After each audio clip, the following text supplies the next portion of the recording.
আপনাদের অত্যন্ত আনন্দের সঙ্গে জানাচ্ছি যে আমাদের দলের ভারপ্রাপ্ত চেয়ারম্যান, আমাদের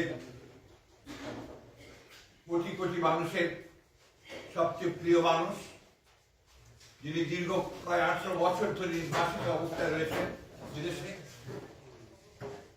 এবং বিগত প্রায় এক যুগ ধরে তিনি গণতান্ত্রিক আন্দোলনকে নেতৃত্ব দিয়েছেন এবং আমাদের দলকে নেতৃত্ব দিয়েছেন এবং আমাদের যে গণতন্ত্রের উত্তরণের যে ছাত্র গণ অভ্যুত্থানের নেতৃত্ব দিয়ে আমাদেরকে সাফল্যের দ্বার প্রান্তে পৌঁছে দিয়েছেন।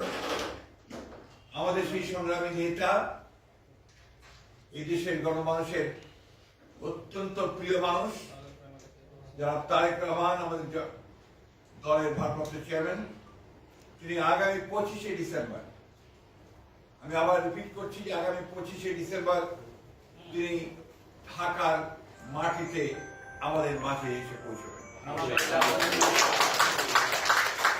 আমরা আমাদের দলের পক্ষ থেকে, সকলের পক্ষ থেকে আমরা তার এই আগমনকে শুধু স্বাগত নয়, আমরা আনন্দের সঙ্গে আমরা সমগ্র জাতিকে জানাতে চাই।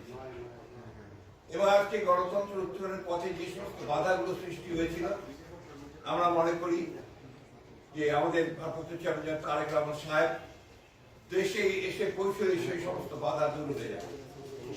আপনারা জানেন যে একটা বৈঠক লন্ডনে যেটা সংঘটিত হয়েছিল, আমাদের ভারপ্রাপ্ত চেয়ারম্যান এবং বর্তমান প্রধান উপদেষ্টা লন্ডনে যে সভাটি হয়েছিল, সেই সভায় সিদ্ধান্ত হয়েছিল যে ফেব্রুয়ারি মাসের মধ্যবর্তী সময় নির্বাচন অনুষ্ঠিত হবে।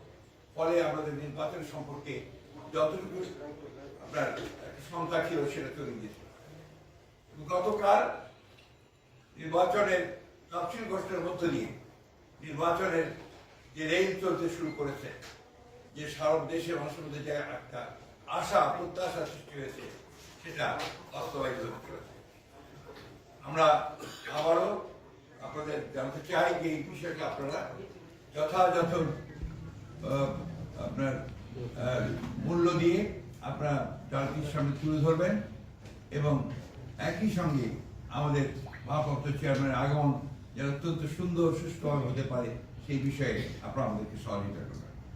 আপনাদের সঙ্গে ধন্যবাদ। আরেকটি বিষয় আছে যেটা আমাদের আলোচনা হয়েছে স্থানীয় কমিটিতে। আপনারা আজকে দুপুরে যে একটা গুলির বিদ্ধ হয়েছেন হাদি সাহেব, না